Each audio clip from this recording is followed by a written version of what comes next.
Hello नमस्कार मित्रांनो, आज आपण चाललो आहे पुण्याजवळील एक मस्त सुंदर असा धबधबा बघायला.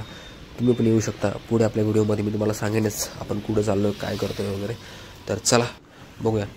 तर मी पुण्यावरून निघालो आणि वडगाव मावळच्या दिशेने निघाल्यानंतर तिथून एक राईट टर्न मारला आणि राईट टर्न मारल्यानंतर 22 ते 23 किलोमीटर अंतरावर खंडी मावळ परिसरातले खूप सारे धबधबे तिथून आपल्याला बघायला मिळतात. तर चला आपण स्टार्ट कर इथले धबधबे पाहण्यासाठी. मस्त निसर्गाच्या सानिध्यात वसलेला तालुका म्हणजे मावळ आणि त्याच तालुक्यामधले काय धबधबे, त्यापैकी एक सगळ्यात फेमस म्हणजे खंडी मावळ धबधबा. तर तो धबधबा पाहायला आपण आलो आहोत आणि पुण्यावरून साधारण 80 किलोमीटर अंतर आहे. तर ते पार करून आपण पुढं चाललो आहे. तर समोर अशी नदी वगैरे तुम्हाला पाहायला मिळते आणि मेन रोडवरून टाकावे गाव आहे मावळ तालुक्यामध्ये. तिथून पुढं आलो आहे. पुढं आल्यानंतर असं छान निसर्ग पाहायला मिळतो. पण एक लक्षात नाही आलं की हे जी झाडं आहेत ही झाडं कशाची आहेत. तुम्ही सांगा. एक हे झाड इथं समोर पण आहे, इथं बघा पाठीमागं पण. ही झाडं कशाची आहेत काय कळलं झालं आहे. विचार करतोय काय कळत नाही काय याची आहेत. चाललोय पुढं हळूहळू. तर सध्या आता ते बोरवली म्हणून एक गाव आहे, त्या गावापाशी आहे आणि इथून बघा ते छोटे छोटे धबधबे वगैरे त्याला सुरुवात झाली. समोर तुम्हाला दिसतोय छोटा छोटा धबधबा. रस्त्याने छोटे छोटे धबधबे एन्जॉय करत तुम्ही जाऊ शकता. आणि हा बघा रस्ता डेंजर. तर मला दाखवतो समोर. हे बघा समोर या साईडला धबधबे आहेत. असे एन्जॉय करत तुम्ही जाऊ शकता पुढं. उजव्या हाताला इकडं धरण आहे, तुम्हाला दिसत असेल. दाखवतो एक मिनटं. रस्ता थोडा खराब आहे. समोर धरण आहे बघा. तर हा ठोकरवडी डॅमच्या आसपासचा परिसर आहे. म्हणजे उजव्या साईडला तुम्ही बघू शकता की हे ठोकरवडी डॅम आहे आणि इथून आतमध्ये काठी लावलेली आहे. आतमध्ये जाण्यासाठी 50 रुपये तिकीट ठेवलेलं आहे. तर पुढं गेलो आणि थांबलो मी इथं एकटाच. पाऊस आहे भरपूर. नुकताच पाऊस चालू झाला आहे बघा समोर. आणि वाट बघतोय कधी पाऊस थांबतोय.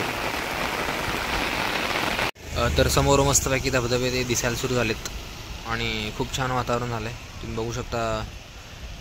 आता जस्ट पाऊस पडून गेला आहे, पूर्ण भिजलो आहे आणि वातावरण एकदम थंड झालं आहे.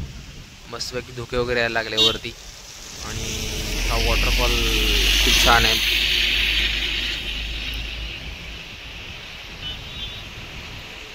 मस्त पाणी पडतंय वरून.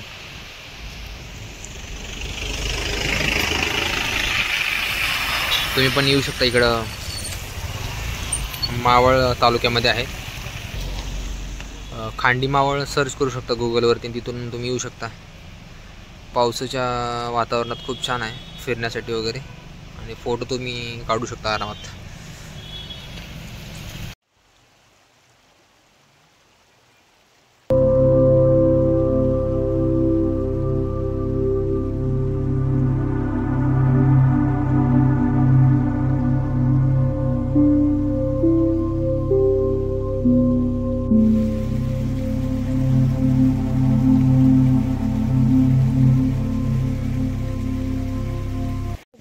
तर जाताना आजोबा भेटले.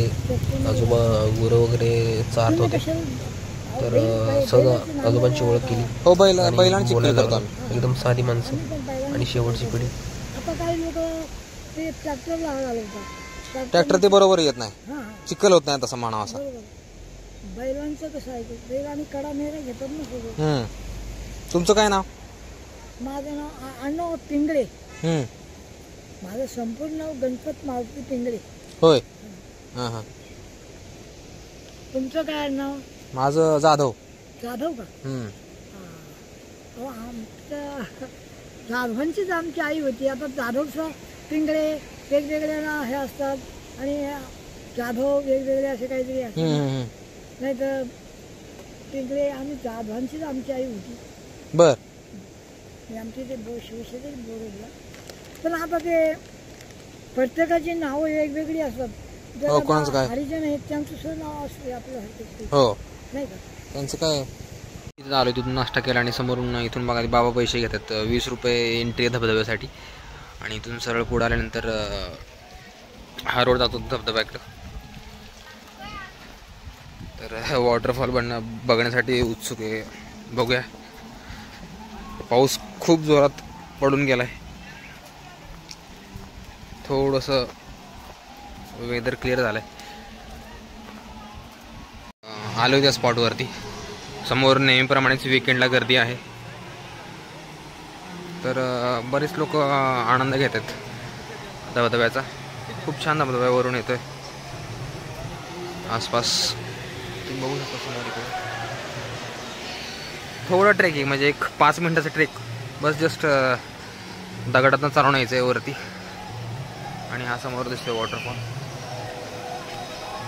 समोर तुम्ही बघू शकता विकेंडची नेहमीप्रमाणेच गर्दी.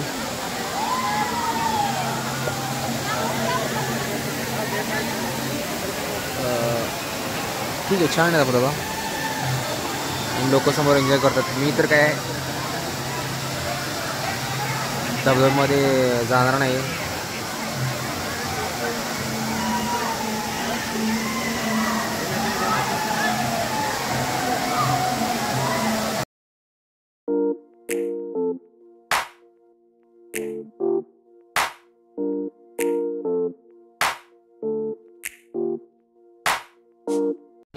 पाठीमागे तुम्हाला धबधबा दिसतोय आणि इकडे समोर आता आम्ही पार्किंग पाशी आलो. इथं मंदिर आहे देवाचं. आणि इथून आता आम्ही निघालो परत. बघा असं पार्किंगचे वगैरे पण ते 20 रुपये घेतात आणि धबधब्याला द्यायचे 20 रुपये. तर निघालो आम्ही आता.